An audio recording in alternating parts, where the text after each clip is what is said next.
Okay, so we've got an interesting video about the fan art program on RedBubble and my current experience with it. So how it goes at the moment, I have, I think, 4 designs that I've made to contribute towards the fan art program. And so far, 1 has been rejected. 1 has just been, yeah, we're not going to endorse it, but you can sell it anyway. And 2 are still in the review process. Now, the companies that I went for would be whoever does Jurassic Park, I can't remember, Universal, is it? Adult Swim, Cartoon Network for Johnny Bravo, and the Russell Something Estate for ODB, Old Dirty Bastard, from the Wu-Tang Clan. So I'm still waiting on review for those 2 from the ODB. But yeah, the Jurassic Park one has just kind of been, yeah, you can sell it, but we don't want it. if you know what I mean. It's just not good enough.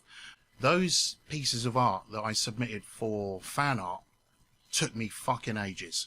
Now, if compared to the stuff that you put out, that I put out now, I can do in like 3 to 4 minutes, especially with scaling. Scaling puts that time to like 60 seconds for some designs, you know, because you just got to change a color and save it again.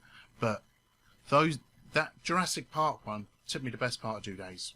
So what this video is about in terms of advice is prepare yourself to put in a shitload of effort for something that may just get rejected. Or I'm okay about the Jurassic Park one because I know that I'm not great, and I've only done like 3 big compositing works that I put onto RedBubble, so I'm happy that they let it slide and didn't just go, yeah, get lost you, because it's actually alright. And I've made changes as well to it, like on the backpack. I've actually taken that back into Photoshop and put a proper design for the backpack on it. I might make a video about those templates as well, because they're quite useful. So yeah, that pretty much wraps up this video, and you know, be prepared to put in a lot of effort for something that may not work. I'll see you soon.